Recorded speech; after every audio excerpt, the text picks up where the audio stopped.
심장은 가장 오해를 받는 신체 기관이다. 우선 심장은 발렌타인데이에 우리가 떠올리고 연인들이 나무줄기 같은 곳에 이름과 함께 새기곤 하는 전통적인 기호와는 전혀 다르게 생겼다. 게다가 심장은 우리가 굽기에 경례를 할 때 오른손을 가져다 대는 부위에 있지도 않다. 아마도 가장 신기한 점은 누군가를 진심으로 사랑한다고 선언하거나 연인에게서 버림받고서 가슴이 무너졌다고 토로할 때 우리가 심장을 감정이 자리한 곳이라고 본다는 것이다. 19세기 중반까지 의학자들은 우리의 감정이 어디에 있는지 사실 결론을 내리지 못했습니다. 뇌에 있는지 사랑하는 사람을 보면 두근대는 심장에 있는지 헷갈렸을 것입니다.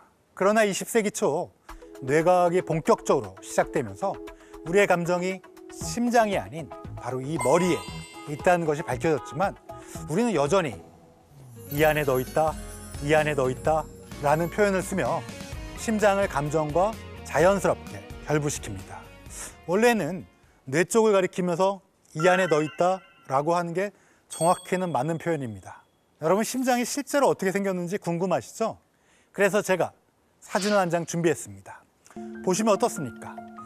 이게 실제 성인 남성의 심장입니다. 어떻습니까? 진짜 하트처럼 생기진 않았죠? 사람의 심장 크기는 여러분 오른손으로 주먹을 쥐어 보십시오.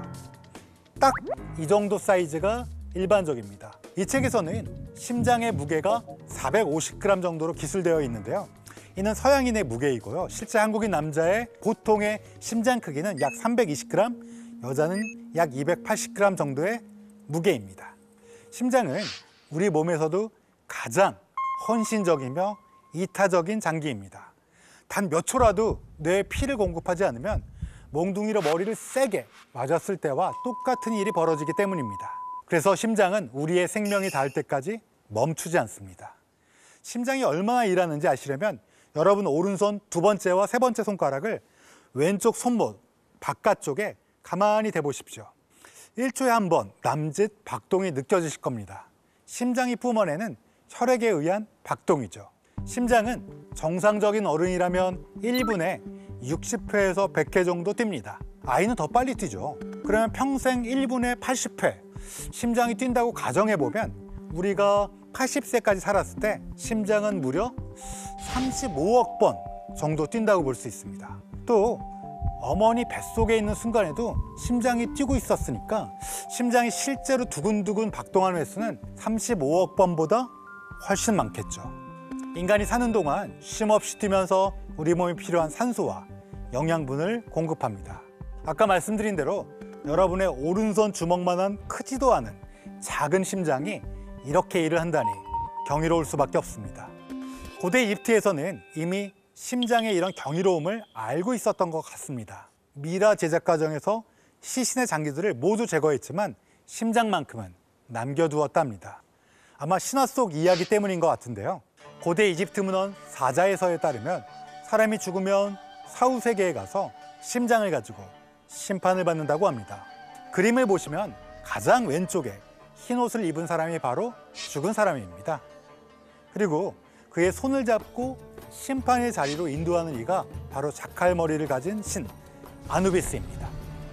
조금 더 오른쪽에는 아누비스가 양팔 저울의 무언가의 무게를 측정하고 있습니다.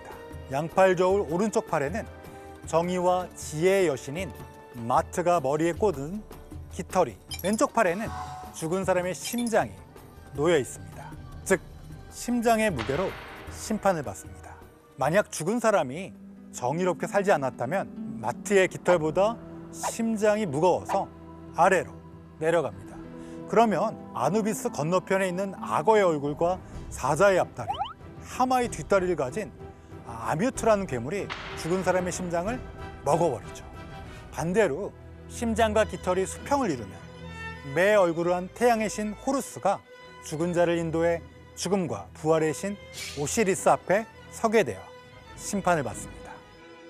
이처럼 고대 이집트 신화에서 심장의 무게는 한 사람의 삶을 대변하는데요. 저 역시 매년 150명에서 한 200명의 심장을 직접 만지고 꼼꼼히 검사하는 일을 업으로 삼는 법의학자인 만큼 심장의 무게에 민감합니다. 물론 의학적으로도 심장의 무게가 많이 나간다는 것은 그리 좋은 것은 아닙니다. 자신의 오른손 주먹보다 클수록, 무거울수록 고혈압이나 심장 구조에 문제가 있다는 근거가 될 수 있으니까요. 한편으로는 누군가의 몸에서 수십억 회 뛰어온 심장을 보고 있노라면 한 사람의 삶의 여정이 그려집니다. 자신과 가족을 위해 최선을 다해 살아온 누군가의 고단했던 지난 삶과 단 한 번도 쉴 수 없었던 심장에 경의를 표하게 됩니다. 여러분, 전 세계 사망 원인 1위가 뭐라 생각하시나요? 심장 얘기를 하고 있어 예상은 하셨겠지만 맞습니다. 심장질환입니다. 우리가 잘 알고 있는 엘비스 프레슬리, 원조 슈퍼맨인 영화배우 크리스토퍼 리브, 많은 유명인들이 허혈성 심장질환에 속하는 심근경색증으로 사망했습니다. 저자의 말에 의하면 모든 발전이 이루어져 왔음에도 불구하고 1900년대보다 지금이 심장병으로 사망할 확률이 70%가 높다고 말합니다. 면역학자 마이클 킨치는 이렇게 썼다. 심장병은 해마다 암, 독감, 폐렴, 사고에 따른 사망자들을 더한 것만큼의 목숨을 앗아간다. 미국인 3명 중 1명은 심장병으로 사망하며 해마다 150만 명 이상이 심근경색이나 뇌졸중에 걸린다. 사실 우리나라 사망 원인 1위는 통계청 발표에 따르면 암입니다만, 암이라는 것이 폐암, 간암, 대장암, 위암, 췌장암, 유방암 등 여러 개의 암이 합쳐진 용어이기 때문에 우리나라도 허혈성 심장질환 중 심근경색증 빈도가 아주 높다고 볼 수 있습니다. 제가 부검을 할 때도 가장 많이 나오는 게 심장질환입니다. 심근경색증과 같은 허혈성 심장질환은 중년 이상에서 발생한 것으로 알고 계시는데요. 젊은 사람에게도 사망 원인으로 나타나기도 합니다. 제가 부검한 사례에서도 공무원 입시 준비로 스트레스를 많이 받아 갑자기 쓰러졌고 부검을 통해서 급성 심근경색증이 확인된 적도 있습니다. 20대 아이를 두고 있는 저로서는 남일 같지 않아서 마음이 울적하고 답답했던 경험이 생각나네요. 이렇듯 흔한 질환인 심근경색증에 대해 저자는 책에서 쉽고 자세히 설명하고 있습니다. 우리는 대개 혼동하여 사용하지만 심근경색, heart attack과 심장정지, cardiac arrest는 사실 다른 것이다. 심근경색은 심장동맥이 막히는 바람에 산소를 지닌 혈액이 심장 근육으로 갈 수 없을 때 일어난다. 심장정지는 심장이 아예 펌프질을 멈출 때 일어난다. 저야 업이라 잘 알고 있지만 일반적으로 모를 수 있는 내용이기도 한데요. 먼저 심근경색증, 의학 용어로는 마이오카디얼 인팍션이라고 부르지만 일반적으로는 heart attack이라고 부르는 이 질병은 산소를 지닌 혈액이 심장 근육으로 갈 수 없을 때 일어나는데요. 되게 갑작스럽게 일어나기 때문에 영어의 발작이란 뜻의 attack, 이것이 붙습니다. 심장정지는 심장이 아예 펌프질을 멈출 때 일어납니다. 심근경색은 심장정지로 이어질 때가 많지만 심장정지는 심근경색 없어도 일어날 수 있습니다. 그리고 치료법이 다를 수 있기 때문에 의학적으로 이 둘을 구별하는 것이 매우 중요합니다. 그렇다면 심근경색증은 어떻게 생겼을까요? 심장 바깥쪽에 위치한 심장을 먹여 살리는 동맥, 이걸 이제 심장동맥 또는 관상동맥이라고 부르는데요. 동맥 안쪽이 노랗게 꽉 막혀 있는 것을 동맥경화라고 합니다. 사진과 같이 심장동맥 또는 관상동맥이 노란색의 동맥경화가 이렇게 꽉 막히게 되면 피가 통하지 않아서 근육이 죽게 됩니다. 혈관이 막혀서 심장 근육이 죽은, 이걸 이제 의학 용어로 괴사라고 하는데요. 이 괴사되어 보이는 심근경색증이라고 부를 수 있는 부위입니다. 실제 빌 브라이슨의 이야기에 따르면 모든 유형의 심장 기능이 멈춘 경우의 4분의 1은 심근경색이 치명적으로 발생했을 때 자신의 심장에 문제가 생겼음을 최초로 그리고 마지막으로 알게 된다고 하는데요. 우리가 건강검진을 받고 건강한 생활 습관을 유지해야 되는 이유가 되겠지요. 그렇다면 심근경색증을 포함한 다양한 심장질환이 존재하는데 우리 인류는 어떻게 이를 치료하기 위해 노력해왔는지 The Body, 이 책에서는 다양한 인물을 통해 상세하고도 재미있게 기술을 하고 있습니다. 이 책을 통해 저도 알게 된 인상적인 인물 한 분을 소개하면 독일의 의학자 베르너 포르스만입니다. 그는 1929년 독일 베를린의 한 병원에서 일하던 의사변호를 갓 취득한 의사였습니다. 그런데 그는 놀랍게도 카테터라고 부르는 얇은 관이 심장에 직접 접근하는지 너무너무 궁금했습니다. 해부학적으로는 가능한 일이기는 하지만 아무도 시도해볼 생각도 안 했죠. 그러나 호기심이 넘쳤던 포르스만은 자신의 팔 동맥 안으로 얇은 관인 카테터를 넣고 쭉쭉 밀어서 심장까지 다다르게 합니다. 이물질이 침입했음에도 심장이 멈추지 않아서 그는 너무나 기뻐서 증거를 남기기 위해서 그 상태, 관을 꽂은 그 상태 그대로 방사선과까지 걸어가서 X선 촬영을 하게 됩니다. 사실 이 실험은 현대의학에서 매우 중요한 발견 중 하나인데요. 현재 심장 또는 순환기 내과 의사들이 이러한 카테타를 넣어서 촬영을 하고 심장동맥의 막힌 부분을 확인하고 풍선이나 스텐트라고 부르는 스프링처럼 생긴 물질을 동맥에 삽입하는데요. 이는 심근경색증의 치료를 하는 근본적인 시술의 기원이 된 실험이라고 볼 수 있습니다. 이 실험으로 포르스만은 노벨상까지 타게 됩니다. 이 밖에 혈액을 몸 밖에 빼내서 인공적으로 산소를 공급한 뒤 다시 신체에 넣어주는 기계인 에크모, 심장이 제대로 뛰지 못할 때 심장의 리듬을 도와주는 기계 등 현재 우리가 심장질환의 발생 시 도움을 받아 생명을 유지할 수 있는 다양한 방법들이 어떻게 진행되어 왔는지 책을 통해 재미있게 확인할 수 있습니다.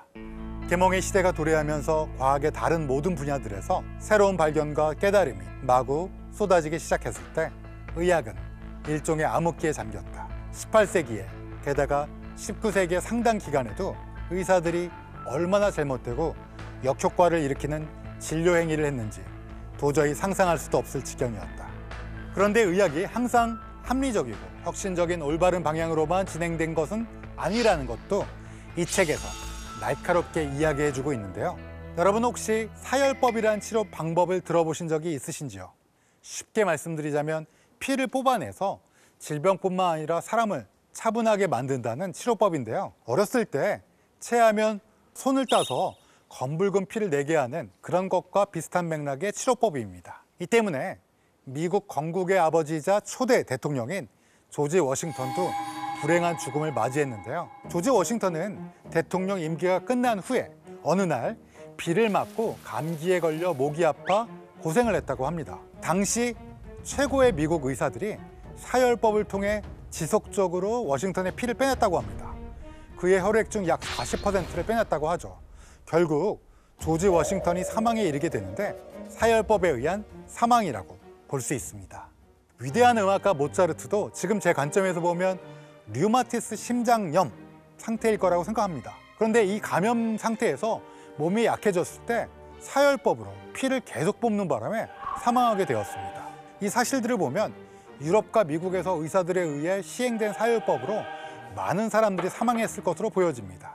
참고로 조선시대 북벌을 계획했던 효정 역시 머리와 얼굴에 종기로 인한 염증이 가득한 상태에서 나쁜 피를 뽑는다는 명분으로 시술을 하던 중 피가 그치지 않아서 사망했다는 기록을 보면 피를 뽑아 치료를 한다는 것이 얼마나 전 세계적으로 공통적이었는지를 알 수 있습니다. 사실 의학에서 19세기까지 이러한 사열법이 지속된 것은 당시 대다수의 의사들이 질병이 몸의 전반적인 불균형 때문에 일어나는 것이라고 생각했기 때문입니다. 우리 몸 전체 약 4만 킬로미터나 되는 혈관에 구석구석 포진되어 있는 혈액을 빼냄으로써 몸의 균형을 회복시킬 거라는 생각인 거죠. 그럴듯해 보이긴 하지만 현대의학의 관점에서는 어처구니 없는 일이었죠. 깨어있든 잠들어있든 조용히 리드미컬하게 대개 의식하지 않은 채 매일 우리는 약 2만 번 호흡을 하면서 약 1만 2,500리터의 공기를 꾸준히 처리한다. 물론 몸집이 어느 정도이고 얼마나 활동을 하느냐에 따라 달라진다. 1년이면 약 730만 번 평생을 걸쳐 5억 5천만 번 호흡을 한다. 바로 허파, 즉 폐입니다. 이 책에서는 허파를 비롯한 호흡과 관련된 여러 재미있는 이야기에 대해 알려주고 있습니다. 하나 예를 들면 영국의 학술지인 네이처에 소개된 재채기와 관련된 실험인데요. 재채기를 할 때 물방울이 8m까지 날아가고 공중에 떠다니다가 바닥에 가라앉기까지 약 10분까지도 걸린다는 것을 초고속 카메라로 증명했습니다. 사실 저희 법의학자와 같이 허파를 자세히 살피는 사람들에게는 숨을 쉰다는 것이 얼마나 놀라운 일인지 잘 알고 있습니다. 이 책에서는 허파의 무게가 약 1.1kg이라고 기술되어 있지만 실제 해부를 해보면 사망자의 허파는 죽음의 원인에 따라 천차만별의 무게를 가지게 됩니다. 예를 들어 물에 빠져 사망한 익사자나 심장이 안 좋아서 전신 부종이 생긴 상태에서 돌아가신 분들은 허파에 물이 가득 차서 양쪽 허파의 무게가 2kg을 훌쩍 넘기도 합니다. 또한 허파를 잘 살피다 보면 이분이 어떤 환경에서 사셨는지 알 수 있는데요. 바깥의 공기가 하루 약 2만 번이나 왔다 갔다 폐 안으로 하니까 허파는 우리가 어떤 환경에서 어떤 습관으로 살았는지 아주 잘 보여주기도 합니다. 예를 들면 어린아이의 허파는 핑크핑크한 색으로 보이는데요. 공기가 좋지 않은 지역에서 오래 산 성인의 허파나 연기를 많이 들이마시는 분들의 허파에서는 검은색의 반점들이 여러 개가 관찰됩니다. 담배를 많이 피신 분들은 허파 부위에 공기방울 같이 생긴 파기종이 많이 보이고요. 또 어렸을 때 허파 질환을 앓았는데 제때 치료받지 못한 분들은 기관지가 넓어지면서 주변에 염증이 동반되는 기관지 확장증이라는 것도 관찰됩니다. 허파의 질병들 중에서 언급할 가치가 있는 너무나 흔한 것이 하나 더 있다. 우리에게 미치는 영향이 크기 때문만이 아니라 원인을 인정하기까지 유달리 오래 걸렸기 때문이기도 하다. 바로 흡연과 폐암이다. 이 책에서 저는 담배와 폐암과의 관계가 밝혀지는 과정이 정말 흥미로웠습니다. 1940년대 말까지만 해도 담배가 폐암의 원인이라는 사실은 많은 저명한 의학자들이 인정하지 않았습니다. 워싱턴 대학교 흉부외과 의사이자 교수인 에바츠 앰브로즈 그레이엄도 담배가 폐암의 원인이 아니라고 생각해서 자신의 학생에게 연구를 시켰지요. 부정하려는 목적으로요. 심지어 그는 당시 흡연자가 늘어나는 기간에 나일론 스타킹 판매도 늘고 인기가 끌었으니까 스타킹이 폐암의 원인이 될 수도 있지 않냐라는 황당한 주장을 펼쳤다고 전해집니다. 그런데 놀랍게도 연구가 진행되면서 담배와 폐암 사이에 결정적인 관계가 있음이 나타나자 이를 인정하고 골초였던 그레이엄은 담배를 끊었습니다. 하지만 안타깝게도 그는 너무 늦게 끊어서 논문을 발표한 지 7년 뒤 폐암으로 사망했습니다. 이후에도 많은 논쟁이 있었지만 점차 미국의 성인 흡연자 비율은 1940년대 약 80%에서 현재 약 14%까지 떨어졌지만 빈곤층의 약 3분의 1에서는 여전히 흡연이 지속된다는 점을 빌 브라이스는 지적하고 있습니다. 최근 우리나라 성인 흡연율은 보건복지부 국민건강영양조사에 의하면 21.5%로 10년 전에 비해 줄었지만 우리나라의 암으로 인한 사망 원인 중 1위가 여전히 폐암입니다. 제가 부검할 때 보면 폐암이 발견되는 경우가 자주 있는데요. 그만큼 사망하기 전까지는 모르는 경우가 많다는 겁니다. 특히 경제적으로 어려운 분들에게서 종종 보여지는데요. 우리가 이에 대해 더 신경 써야 될 점이 분명히 있어 보입니다. 여러분, 우주에서 가장 놀라운 신체 기관이 우리 몸속에 있습니다. 그것은 무엇일까요? 정답은 뇌입니다. 우리의 뇌는 아무것도 하지 않고 가만히 머리뼈 안에 있는 것 같아도 30초 사이에 허블 우주 망원경이 30년 동안 처리해온 것보다 더 많은 정보를 훑어본다고 합니다. 그런데 뇌를 여러분들이 실제로 본다면 깜짝 놀랄 것이라고 저는 확신합니다. 왜냐하면 우리가 상상하는 것보다 너무 볼품이 없기 때문이죠. 인간의 뇌는 너무나 경이로운 대상치고는 너무나 볼품이 없다. 우선 뇌는 75에서 80%가 물이며 나머지는 주로 지방과 단백질이다. 만약 당신이 머리뼈에서 뇌를 꺼내든다면 분명 당신은 뇌가 무척 부드럽다는 것을 깨닫고 놀랄 것이다. 뇌의 부드러움은 두부, 부드러운 버터, 살짝 지나치게 익힌 블랑망제 등 다양한 것에 비유되어 왔다. 저는 매주 여러 개의 뇌를 직접 관찰하고 해부하는데요. 약 1.2에서 1.7kg의 뇌는 본래 물컹한 두부 같은데 해부 전에 시신을 냉장고에 보관하기 때문에 뇌의 주성분인 지방과 단백질이 조금 굳으면서 딱딱해집니다. 그렇지만 여전히 물컹한 느낌이 남아있어서 젤리 같은 느낌이 납니다. 이런 뇌를 두 손에 올려놓고 있자면 이게 과연 우리가 섭취하는 에너지의 20%를 소비하며 사랑하는 감정이 솟아나게 하고 우주를 넘어 상상케 하는 그 놀라운 지력의 보고가 과연 이게 맞는지 의심이 들 때가 있습니다.